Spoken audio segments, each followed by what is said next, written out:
Hey, what's going on, everyone? This is Mitch. Good Monday evening to you all. I hope you guys are doing well out there tonight and certainly had yourselves a great Monday. And I hope you all had a great start to your work week. Thank you all for tuning in this evening. I think you'll be happy that you did, as we'll discuss what's coming up weather wise between now and the next several days into this weekend. And then a heavy topic in this video will be next week.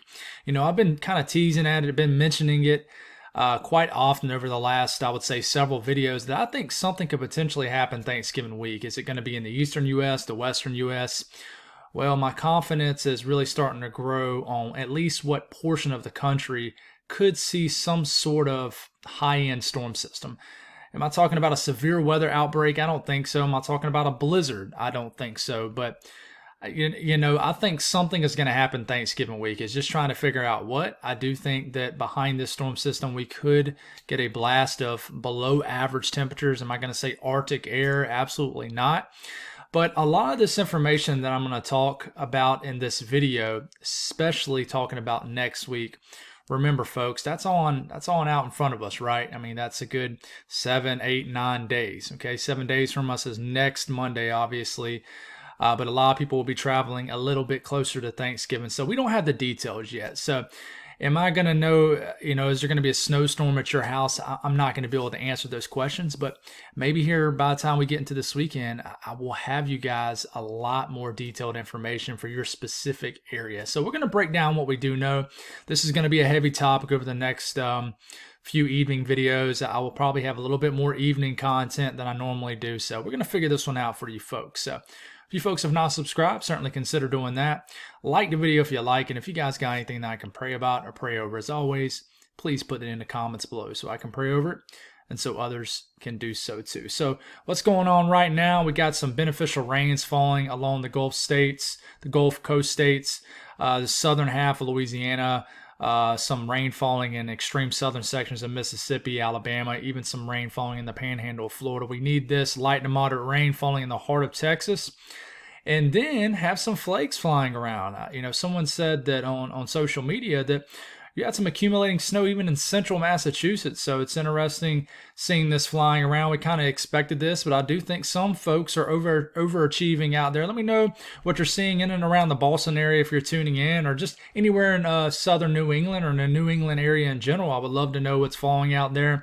Just kind of some mood flakes as in, just some flakes flying around that'll put you in the holiday spirit, which we were really fully starting to get into the holiday period, especially as we get into next week. But, the Northeast in this video is going to be a heavy topic, the Eastern U.S. especially, but we're going to work our way from what's in front of us to what's ahead, like into Thanksgiving week, as I am thinking we're going to get a coastal system this coming weekend for the Northeast. And yes, I am going to talk about Nova Scotia, New Brunswick in this video, areas of Canada. So this is what's going on right now, and nothing too crazy at all. So let's begin to compare some model guides. Let's talk about the GFS first. And first and foremost, we're going to focus on what's right ahead of us, which is some rain in the deep south. We're not going to speak much on the rain in the south. Okay, but we'll probably speak more on that tomorrow, because we'll have everything right in front of us. We're going to speak on what happens with this energy right here as it moves off the coast of the southeast. So as it does, we're getting into Thursday, right? And then you get just an all-out low pressure that develops off the coast of the southeast. Now watch what this thing does. It kind of gyps Georgia and South Carolina, North Carolina with the rain. Now, the actual front could move through, and we got, in areas of the southeast, could get some moisture. But we'll see what happens. But from the actual low pressure, you got cold air moving in. You're thinking, man, you got cold air. You see the blue lines right here. Now, this doesn't mean this is the 32-degree line at the surface. This is a loft. But just think of this. Typically, when you see, like on a map like this, the blue lines right in here, the 540 line, think of that as that's some cold air moving in, even at the surface.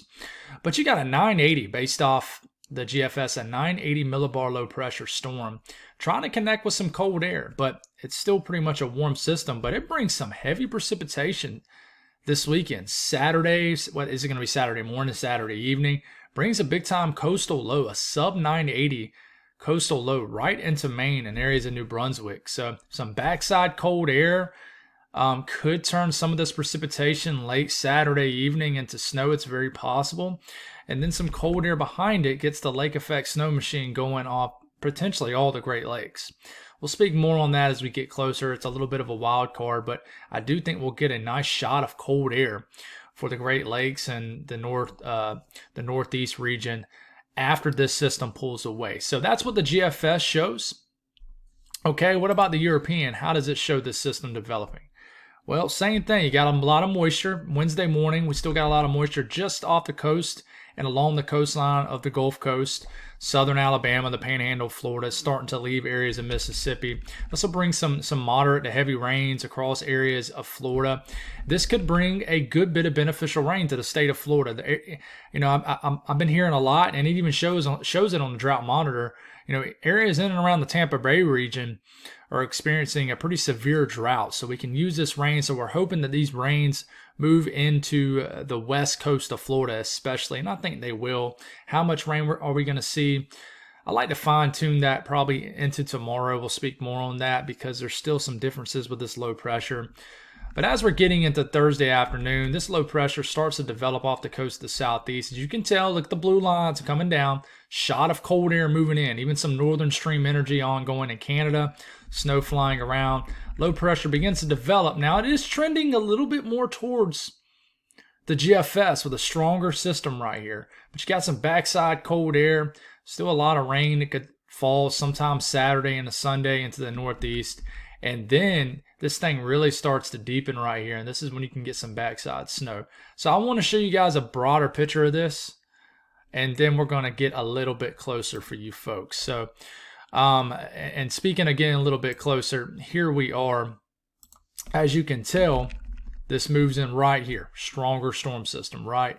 European, same deal. A little bit closer. There it is moving inland. And let's just go on and skip and get really close here. So here it is on your screen coming up at the bottom. You see your L right here. GFS is a deepening low pressure. You got a lot of moisture beginning to affect areas of southeast Massachusetts. Then you got the cold air up here. You got two pieces of main energy trying to merge together. And then this deepens all the way to that 976 millibar low pressure sometime Saturday afternoon.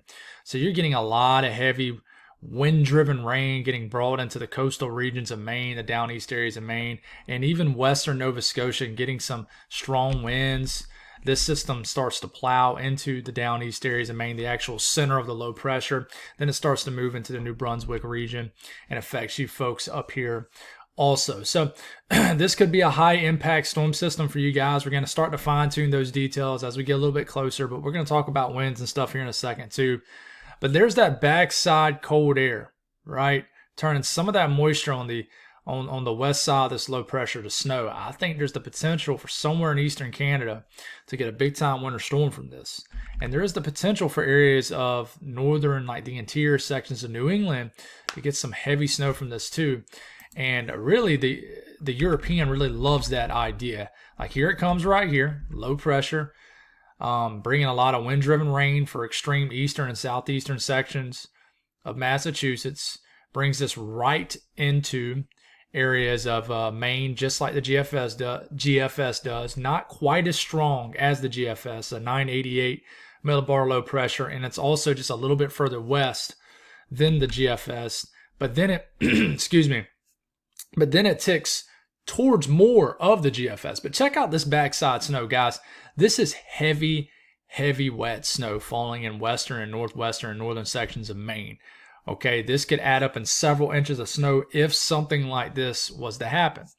So this is Saturday afternoon. You got an all-out snowstorm happening in western sections of Maine, but down near the coastal sections of Maine into Atlantic Canada, Nova Scotia, New Brunswick, it's just a good old rain storm with strong winds. Okay, kind of like a nor'easter. It's going to be just like a nor'easter, I think. Okay, so we're watching this. Now, what about those winds? Well, if you look at the wind gusts based off the GFS, it keeps these very strong winds off the coastline. But it does show 40 to 50 mile per hour wind gusts are possible. This is the wind gust swath based off the latest GFS. But, if you live out here on, Nantucket, Martha's Vineyard, Cape Cod, you're going to get some strong winds off this. But I don't think it's nothing that you guys can't handle, nothing that you haven't seen before. But we have to watch because the GFS really has a core of some very strong hurricane force kind of winds, you know, right off the coastline. Okay, so that's something you need to watch for sure. And you know, you compare this with the European. What was the European show? And it's not quite as aggressive. I knew it was going to do that. We're going to have to go all the way. Here we go. Not quite as aggressive. And, you know, I could buy this scenario, but just some 25, 35 mile per hour wind gust, you know, in southern New England. This is going to be a breezy storm regardless, but it's a lot more tame compared to the GFS. Okay, so you go up here and you look at, you know, Atlantic Canada up here, Nova Scotia, New Brunswick, all you folks up here. I'm going to have to rememorize all the towns and cities and up here in Canada. I had almost everything memorized back when we were talking about Hurricane Lee, but we'll definitely have to re-go over some information. I'll be a little bit more. I'll memorize some of the information. Probably I'll probably kind of re-go over everything at work tomorrow afternoon to be more prepared for a video for you folks, because I know I haven't really talked about you folks in Nova Scotia, just in Canada lately, really since September. So I think this system is going to be warranted to talk about for you folks, though. So I'm going to try to keep you guys covered. But, you know, I know you guys, I believe you guys go by kilometers per hour, but, you know, going forward, you know, the 80 to 90 kilometer per hour gust. So this would be peak wind gust out here. So, you know, the Euro shows a pretty strong wind scenario, but, you know, you look at the GFS, and it's even stronger, you know, what is it, 100 to 120 kilometers per hour. So you guys will definitely be dealing with some pretty strong winds from this. This isn't one of those nor'easters that just kind of scrapes you and then heads on out. This would plow right into your region for sure. But talking about rain in this situation, we'll just take a look at the blend of all models, and here it comes. Yeah, so, and you know, maybe an inch and a half. 2 inches of rain. This could increase, but you know, it brings. I'm not seeing any huge rainfall totals from this. If you look at the blend of all models, it shows the most, obviously, the down east areas of Maine, where you got an inch and a half, 2 inches of rain. Could get. We'll focus more on the rain for you folks in New Brunswick, Nova Scotia. When we get a little bit closer, wanting to see this model guidance come in a little bit better before we get like uber detailed for you folks. But this could, you know, definitely be like a nor'eastern type system for the northeast into areas of Canada as we get into this weekend. So we'll certainly see what happens with this. But, you know, you look at snowfall from this. This is kind of from the little system that's moving through tonight. But then as we look at the GFS with the system that comes in this weekend, you know, it shows most of that heavy snow up in Canada. But it does show a little bit of a signal for some snow in interior sections of the Northeast, but it ain't much. But it does show that lake effect snow action popping off Lake Erie, Lake Ontario. So that will become a topic here in the coming days, I really do think. But you look at the European guys, and it is totally different. Let's go on and go back to the 12Z. Look at the European for areas of Maine. Wants to drop 8 to 12 inches of snow up here for you folks in Maine as you guys get into that cold side. So if you're viewing and if you're like from northern, western Maine, definitely stay tuned with this. The models definitely do not agree with the wintry side of this. So we need to figure that one out for you folks for sure. So let's go on and look ahead, guys. All right, so there's that system we were just talking about. This clears on off. We're going to take a look at the GFS. There's a lake effect snows. As behind this, you get a punch of cold air that really fires off those lake effect snow bands off the Great Lakes out here, okay? But those begin to kind of wind down, and then we get fully into Thanksgiving week. This is around this time, literally 7 days from right now, next Monday evening. We got a cold shot of air coming down right here, okay? We got a system moving out the Rockies. It looks kind of everywhere, not really well put together. When we get a little bit closer, we'll start to look at pieces of energy. Okay, and that's going to start to confuse people, but that is when we are really starting to kind of fine-tune details on a storm system. It's called vortmax, vortices, and we look at pieces of energy kind of in the mid to upper levels of the atmosphere. How do they connect? We'll look more on that probably here in the coming days. But right now, let's just look at what some of this model guidance shows for us. So here's that big storm that I was kind of talking about that I thought had a chance to happen. We're starting to get under 200 hours now. You got a pretty potent shot of cold air behind this. All right, you got precipitation over the eastern U.S. This is falling in the form of snow. for areas of the Great Lakes region and even areas of the Midwest as we're getting into next Tuesday evening, eight days from now. This is all rain down here. It even starts off as some winter weather in the Appalachian Mountains of West Virginia and Virginia, even North Carolina. Okay, what happens after this gets kind of crazy.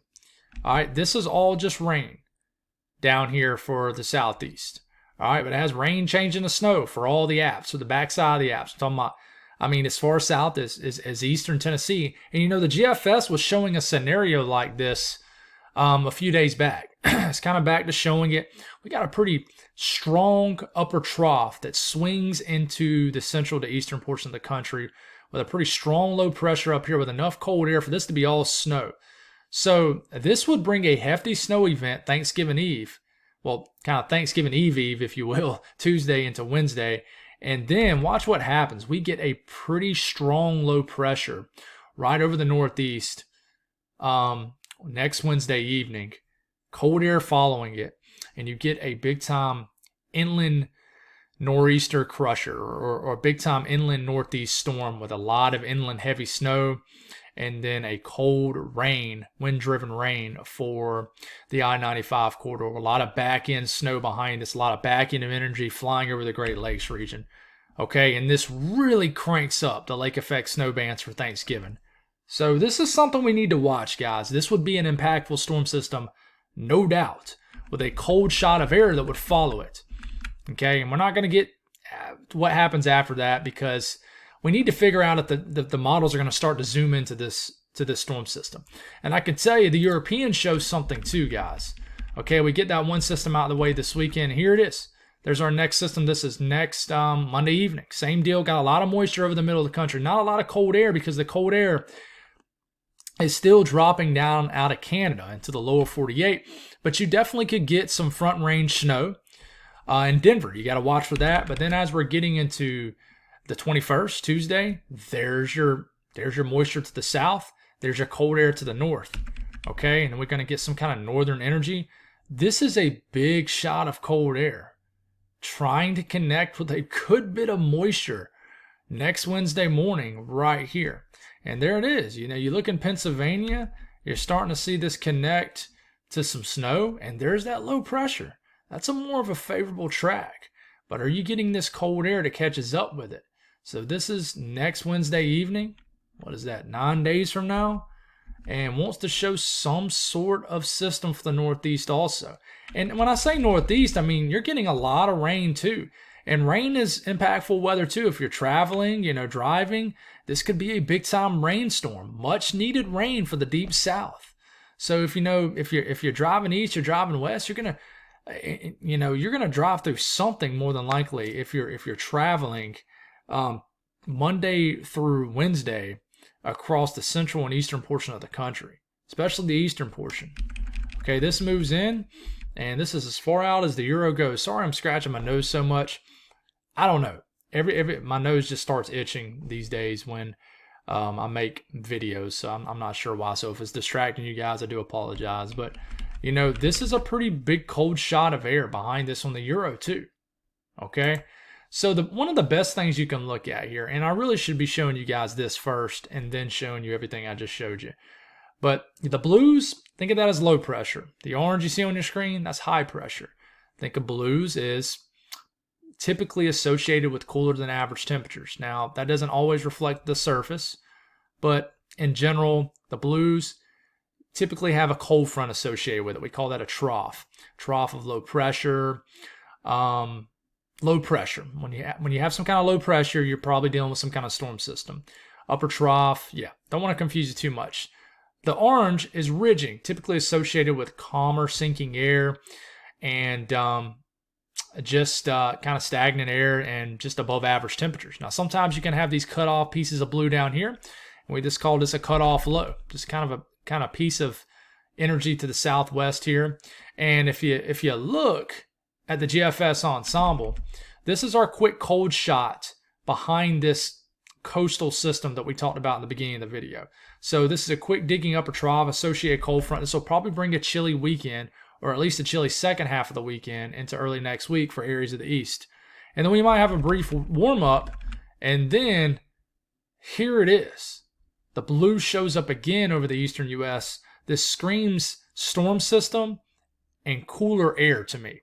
And this is getting into midway next week. This is your classic looking what we call positive PNA. And it means you got ridging in the west, troughing in the east. So let's see if this thing's going to work for me. These are from the arrows from yesterday morning's video.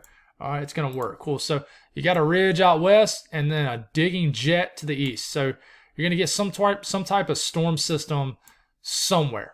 Okay. This is a pattern that is favorable for cold and stormy conditions in the east. And sure enough, models are trending to this. In fact, let's stop it right here, guys. So next Wednesday morning. So I'm going to go back 6 runs. 1, 2, 3, 4, 5, 6. So this was 6 runs ago, about a day and a half ago, with the GFS ensemble runs. Let's go all the way to the present run. What I want you to watch is watch how this blue out west goes away and the orange in the east goes away, and then they like literally swap. Like, watch what happens. So that is what you call a trend. And we are trending to something in the eastern U.S. For Thanksgiving week. Okay, and it shows on the European ensembles also. There it is. There's that signal for the storm system for the Northeast this weekend that we just broke down. And then here it comes. Piece of energy. It's kind of trapped down here below ridging, and then the ridging dissipates to the north, and then it turns into a full-fledged upper trough, a digging jet, and you're going to have some sort of storm system in the eastern U.S. And sure enough, this is Thanksgiving morning, and the EPS ensemble, the European ensemble, has made a total 180 also. You look at what it was showing. Let's see. This is what it was showing the other day. This is what it's showing now. So totally different, guys. So what does that look like as far as temperatures? Well, here is our, obviously the warmer colors you see is above average temperatures. Okay, here's our quick shot of cool air this weekend into early next week. All right. I mean, this is probably going to deliver 5 to 15 degrees below average for the eastern U.S. It's going to be some chilly mornings. Might have a little moderation for a day or two, but then as we're getting into Thanksgiving Eve, look at the below average temperatures that return to the eastern U.S. And then we get into Thanksgiving, and for now, 10 days out, which is where Thanksgiving is, you have a pretty stout signal for below average temperatures for the central and eastern portion of the country for Thanksgiving. And it's crazy because this is kind of flipped, right? And, we were seeing hints of it a few days ago. But I think you're going to have some sort of storm system associated with this also. You look at the European ensemble, same thing. You get a quick cold blast this weekend and early next week, maybe a warmer day in between. And then it turns around, and just in time for Thanksgiving, below average temperatures for the central and eastern portion of the country. All right, so pretty wild switch. It really has been. And what's wild is, if you look at the Climate Prediction Center, it is not caught up with this. Now, I know they see it for sure, right? But, you look at the 21st through the 27th, it's still calling for above average temperatures in the east. But I can almost guarantee you guys, this blue is going to shift further east in tomorrow afternoon's outlook. So, one thing that I failed to have prepared for you guys is the update on the tropics, and I do apologize for that. So we're going to give you an update because this now has this area of low pressure down here now has a 70% chance to develop in the next 7 days. And I made a mistake this morning by saying that Vince was her last name in the list of names. It's actually Whitney. So obviously I don't know my ABCs, but this now has a 70% chance to develop down here in the Caribbean. So we need to watch out for Jamaica, Cuba, the Dominican Republic. We'll give you some updated information on that in the morning, but there is a chance that something could get going down here. So we need to watch out for our friends, like I said, down in the Caribbean islands. But right now, be careful what you believe about these doomsday scenarios down here. I had somebody in the comments say there was a couple of channels talking about a major hurricane down here. Just be careful what you believe, guys. They're basing it off one model, which was the GFS. It's no longer even showing anything like that again. So that's all I got, guys. Thank y'all for tuning in. Thank y'all for bearing with scratching my nose about 150 times in that video. I don't know, guys. My nose does not itch as soon as I get off the video. So weird stuff, huh? But anyways, continue to stay tuned, guys. Things are going to change a lot, and I think we got some interesting times coming up. God bless all y'all. Have a great night.